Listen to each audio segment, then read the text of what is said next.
வணக்கம். கில் கர்ஸ் இவர் ரஷ்ய விவகார நிபுணர். இதுவரை காலமும் ரஷ்யா என்ன செய்யும் என்று இவரிடம்தான் மேற்கு ராஜதந்திரிகள் கேட்டு வந்தார்கள். இவர் இப்பொழுது இங்கிலாந்தில் இருக்கின்றார். இவர் எழுதியிருக்கின்ற புத்தகம் அமெரிக்கா ரஷ்யாவை போல வீழ்ச்சி பாதையில் செல்ல ஆரம்பித்து விட்டது என்பதை தன்னுடைய துல்லியமான பார்வையில் வெளியிட்டு இருக்கின்றார். எப்படி கடந்த 10 ஆண்டு காலமாக ரஷ்யாவில் என்னென்ன வீழ்ச்சி போக்குகளை எல்லாம் நாங்கள் காண்கின்றோமோ அதே வீழ்ச்சி போக்குகள் அப்படியே அச்சொட்டாக அமெரிக்காவிலும் நடைபெற்றுக் கொண்டிருக்கின்றது.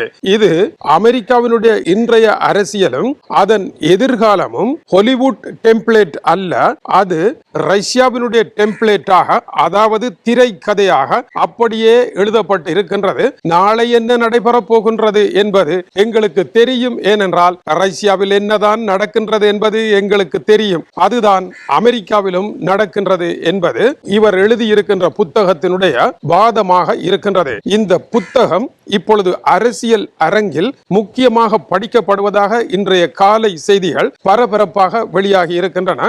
இந்த புத்தகத்தினுடைய பெயர் வாஷிங்டனுடைய வீழ்ச்சி. வாஷிங்டன் என்றால் அமெரிக்காவினுடைய தலைநகரம். அது எப்படி வீழ்ச்சி அடைய போகின்றது? வாஷிங்டனுக்கு எதிராக மாஸ்கோ, மாஸ்கோ ரஷ்யாவினுடைய தலைநகரம். வாஷிங்டனுக்கு எதிராக மாஸ்கோ, வாஷிங்டனை வீழ்த்த மாஸ்கோ நீண்ட காலமாக எடுத்த முயற்சியின் இறுதி ஆட்டம் இப்பொழுது நடைபெற்றுக் கொண்டிருக்கின்றது என்று இந்த புத்தகம் கூறுகின்றது. இந்த இறுதி ஆட்டம் மாஸ்கோவினுடைய தந்திரத்தின் வெற்றியாக இருக்கின்றது.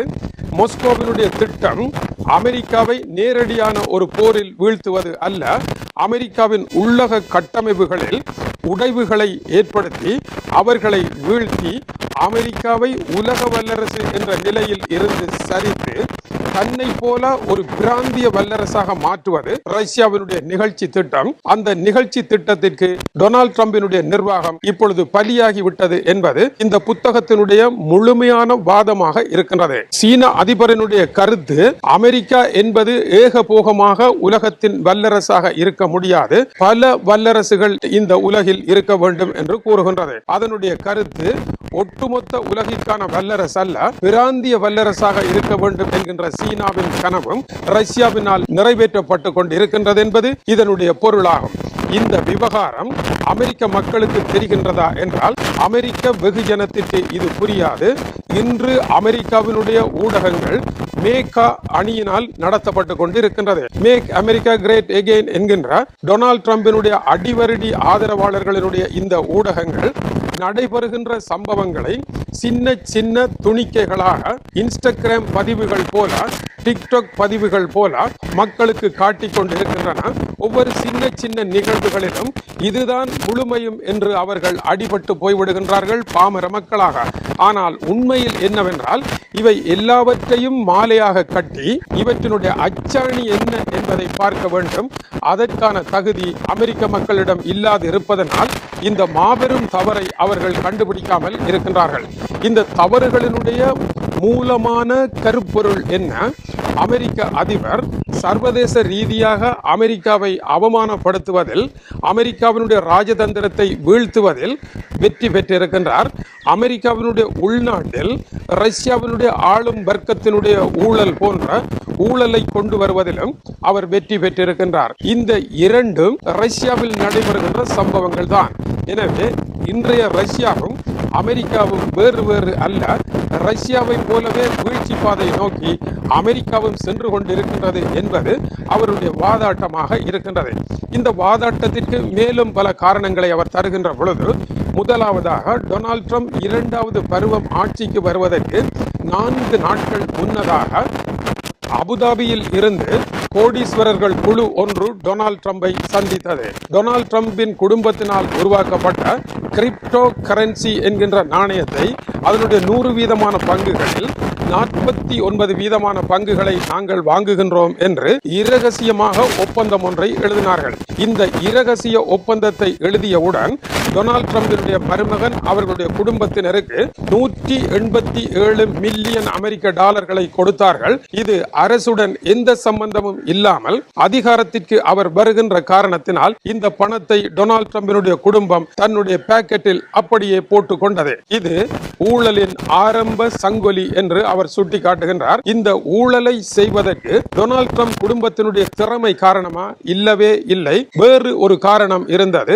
அமெரிக்காவிடம் இருந்து ஒவ்வொரு ஆண்டும் 5 லட்சம் சிப்கள், அதாவது AI தொழில்நுட்பத்தை உருவாக்குகின்ற ஆதார உயிர் நாடியாக உயிராக இருக்கின்ற சிப்களை அனுப்ப வேண்டும் அபுதாபிக்கு. இந்த சிப்களை அனுப்புவது முக்கியம் அல்ல, இதில் இன்னொரு ரகசியம் ஒளிந்திருந்தது. இந்த 5 லட்சம் சிப்களில் மிக காரமான சிப்களை வாங்குகின்றது திரைமறைவில் ஒளிந்திருந்த ஒரு சீன நிறுவனமாகும். எனவே இந்த சிப்கள் சீனாவிற்குள் இயல்பாகவே அபுதாபி வழியாக செல்லும். இது அரச அதிகாரத்தை பயன்படுத்தி தன்னுடைய குடும்ப வருமானத்திற்காக செய்யப்பட்ட ஒரு ஊழல் என்று அவர் குறிப்பிடுகின்றார். இந்த ஊழலை எதற்காக அமெரிக்கா கண்டுபிடித்து தடுக்க முடியாமல் இருக்கின்றது என்ற கேள்விக்கு அதற்கான ராஜதந்திரியும் வேறு யாரும் அல்ல, பின்னால் ஒருவர் இருந்து வாசிக்கின்றார் என்கின்றார். எப்படி என்றால், டொனால்ட் ட்ரம்ப் வாசிக்கும் பழக்கம் இல்லாதவர், டொனால்ட் ட்ரம்ப் சரியாக யோசிக்கும் திறன் இல்லாதவர், பல விவகாரங்களை வாசித்து அறிந்து இதுதான் நடக்க போகின்றது என்று அரசியல், பொருளாதார, ராஜதந்திர, புவியியல், வரலாற்று ரீதியாக முடிவெடுக்கக்கூடிய ஒருவர் அல்ல. இவருடைய முடிவுகளை இவருக்கு பதிலாக யாரோ ஒருவர் வாசிக்கின்றார். வாசிப்பது என்பது புத்தகங்களை வாசிப்பது, வாத்தியங்களை வாசிப்பதும் வாசிப்பதுதான். இப்படி வாத்தியத்தை வாசிக்கின்ற பொழுது அந்த தாள ஒழுங்குக்கு ஏற்ப டொனால்ட் ட்ரம்ப் நடனமாடுகின்றார். யாரோ ஒரு மாயக்கரம் பின்னால் இருந்து அவரை ஆட வைத்துக் கொண்டிருக்கின்றது என்று இந்த புத்தகம் கூறுகின்றது. அது யார் அதை கூறவில்லை. ஆனால் டொனால்ட் ட்ரம்ப் ரஷ்யாவினுடைய ஏஜென்ட் என்று சில கட்டுரைகள் வெளியாகி இருந்தன. பல விமர்சனங்கள் வந்தன. ரஷ்யாவினுடைய ஏஜெண்டா இல்லையா என்று கூற வேண்டிய தேவை இல்லை. இப்பொழுது என்னதான் நடைபெறுகின்றது இங்கே என்று பார்த்தால், ரஷ்யா எதை விரும்பியதோ அதெல்லாம் டொனால்ட் ட்ரம்பினுடைய ஆட்சியில் நடைபெறுகின்றது என்றும், அதற்கு மேலும் உதாரணங்களை சுட்டிக்காட்டுகின்ற பொழுது அமெரிக்காவினுடைய வெள்ளை மாளிகையில் முக்கியமான அதிகாரிகளினுடைய நியமனத்தை சுட்டிக்காட்டுகின்றார். இந்த அதிகாரிகளினுடைய வெளியேற்றமும் சிலரை நியமிக்கின்ற உள்ளேற்றமும் ரஷ்ய அதிபரனுடைய விருப்பத்திற்கு நடைபெறுகின்றதா இல்லையா என்பதை தன்னால் உறுதியாக கூற முடியாவிட்டாலும், அப்படியெல்லாம் நடக்கவே இல்லை என்று உறுதியாக தன்னால் கூற முடியாது என்று அவர் கூறுவது, அப்படியான விவகாரங்கள் இருப்பதை அவர் சுட்டிக்காட்டுகின்றார். இப்படியெல்லாம் நடைபெறுகின்றதாக இருந்தால் என்னதான் செய்ய வேண்டும் அமெரிக்க உளவு பிரிவு? அமெரிக்க உளவு பிரிவு இதை கண்டுபிடித்து தடுப்பதற்கான வேலைகளை செய்ய வேண்டும். ஆனால் அமெரிக்க உளவு பிரிவு தன்னுடைய கண்களை இழந்திருக்கின்றது என்றும், துல்சி காபட் என்பவரை அமெரிக்க உளவு பிரிவினுடைய உயர்மட்ட தலைவியாக டொனால்ட் ட்ரம்ப் நியமித்தார். இவர் டொனால்ட் ட்ரம்பிற்கு வேண்டிய ஒருவர். இந்த விவகாரத்தில் உளவு பிரிவு பல பக்கங்களினால் சேகரிக்கின்ற தகவல்களை சரியான முறையில் செயற்பட விட முடியாது. தடுப்பதற்கான அதிகாரம் இவரிடம் இருந்தது. இறைவனை காண முடியாத நந்தி தடுப்பது போல இவர் தடுத்தபடி இருந்தார். இதனால் அமெரிக்காவினுடைய உளவு பிரிவு சிதைக்கப்பட்டு ஆற்றல் குன்றியதாக இருக்கின்றது. ஆகவே இந்த தவறுகளை கண்டுபிடிப்பதற்கான சரியான உளவு பிரிவினுடைய கண்கள் குருடாக்கப்பட்டது போல அவர்கள் திறன் குன்றியும் செயற்பாட்டு திறன் குன்றியும் இருக்கின்றார்கள். இது டொனால்ட் ட்ரம்பினுடைய திட்டமாக இருக்குமா என்பதை சிந்திக்க வேண்டும் என்பதோடு, அடுத்தபடியாக தனக்கு விருப்பமான ஒருவரை, அதாவது தன்னுடைய சொந்த வக்கீலை நீதி அமைச்சராக நியமித்திருக்கின்றார். இதனால் நீதிமன்றங்கள் தீர்ப்புகளை வழங்கிக் கொண்டிருக்கின்றன. அமெரிக்க சட்டங்களின்படி வழங்கட்டுமே.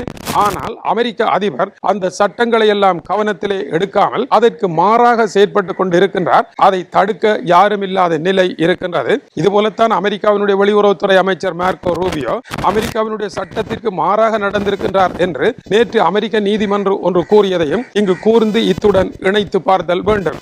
இத்துடன் நின்று போனார்களா என்றால் இல்லை. ரஷ்யாவினுடைய படிவங்களை படித்து அமெரிக்காவையும் ஒரு சர்வாதிகார பாதை நோக்கி நகர்த்துவதற்கு டொனால்ட் ட்ரம்பின் பின்னால் ஒரு கூட்டம் வேகமாக செயற்பட்டுக் கொண்டிருக்கின்றது என்றும், அவர்களுடைய வேகம் மிக அபாரமானதாக இருப்பதாகவும் அவர் சுட்டிக்காட்டுகின்றார். எனவே அமெரிக்காவை பொறுத்த வரையில் இப்பொழுது அவர்கள் என்ன செய்து கொண்டிருக்கின்றார்கள்? அமெரிக்காவினுடைய ஐரோப்பா தொடர்பான கொள்கையை எடுத்து மேசையில் போடுகின்றார். அமெரிக்க அதிபரினுடைய பாதுகாப்புக்கு பொறுப்பாக இருக்கின்ற எல்பிரிட்ஜ் கோர்பி என்கின்ற அதிகாரி என்ன சொல்லிக் கொண்டிருக்கின்றார்? ஐரோப்பா தன்னுடைய சொந்த காலிலேயே நிற்க வேண்டும், இனி அமெரிக்காவை சார்ந்திருக்க கூடாது என்று அவர் குறிப்பிடுகின்றார். இதனுடைய கருத்து கருத்து என்ன? ஐரோப்பாவையும் அமெரிக்காவையும் இரண்டு வேறு துண்டுகளாக பிரிக்க வேண்டும். இந்த விறகு கட்டை உடைத்து தனித்தனியாக பிரிப்போமாக இருந்தால் ஒவ்வொரு விறகாக முறித்தறிந்து விடலாம் என்பது புட்டினுடைய கனவாக இருக்கின்றது. ஐரோப்பா சொந்த காலில் நிற்க வேண்டும் என்பது புட்டின் இலகுவாக ஐரோப்பாவை வெற்றி பெறுவதற்கான ஒரு கொள்கையாக இருக்கின்றது என்பதை கூட இதுவரை பொது வழியில் யாரும் பேசாமலே மௌனமாக இருக்கின்றார்கள். ஆனால் இந்த புத்தகம் அதை பேசுகின்றது. அதுதான் இதில் முக்கியமான ஒன்றாகவும் இருக்கின்றது. இதனுடைய இறுதி விளைவுதான் என்ன? ஐரோப்பா அமெரிக்கா பிளவுபட வேண்டும், அமெரிக்கா குறுகிய வல்லரசாக மாற வேண்டும். அதுவே ரஷ்யாவிற்கு வாய்ப்பாக அமையும். மேலும் அமெரிக்காவினுடைய மருத்துவத்துறை தன்னுடைய தடுப்பூசிகளை நிறுத்தி அதற்கு பொய்யான வியாக்கியானங்களை கூறி மருத்துவத்துறை கட்டணங்களை கட்டுப்படுத்தி தொற்று நோய்க்குள் மக்களை வீழ்த்தக்கூடிய வேலைகள் நடைபெற்றுக் கொண்டிருக்கின்றன. சுகாதாரத்துறை வெட்டுக்களை ஏற்படுத்தி மக்களை நோயாளிகளாக்குவதோடு ஒரு சில மக்களை மட்டும் பணக்காரர்கள் ஆக்குவதன் மூலம் பணக்காரர்களை பணக்காரர்களாகவும் ஏழைகளை ஏழைகளாகவும் மாற்றி சமுதாயத்தில் பிளவை ஏற்படுத்துவதிலும் அவர் வெற்றி பெற்றிருக்கின்றார். இப்பொழுது நிறைவாக தொகுத்து பார்ப்போமாக இருந்தால் ரஷ்யாவினுடைய கனவுகளைத்தான் அமெரிக்கா நிறைவேற்றி கொண்டிருக்கின்றது. இதன் மூலமாக ரஷ்யா பழைய ஜார் மன்னர் காலத்தில் வரும் என்று கனவு கண்டு குப்புற வீழ்ந்திருப்பது போல அமெரிக்காவையும் வீழ்த்துவதற்கான வேலைகளை ரஷ்யா செய்து கொண்டிருக்கின்றது.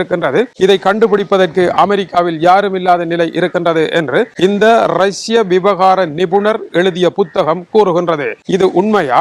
இந்த புத்தகத்தில் இதுதான் இருக்கின்றது. இது ரஷ்யா வாஷிங்டனை வீழ்த்துவதற்காக நீண்ட காலமாக மாஸ்கோ போட்டு வந்த திட்டத்தினுடைய இறுதி ஆட்டம் இதுதான். ஏனென்றால் அமெரிக்காவினுடைய இன்றைய நிலை மாஸ்கோவினுடைய வெற்றி இறுதியாட்டமாக இருக்கின்றது என்பது அந்த நூலினுடைய நிறைவுரையாக இருக்கின்றது. படித்து பாருங்கள். வணக்கம் உறவுகளே.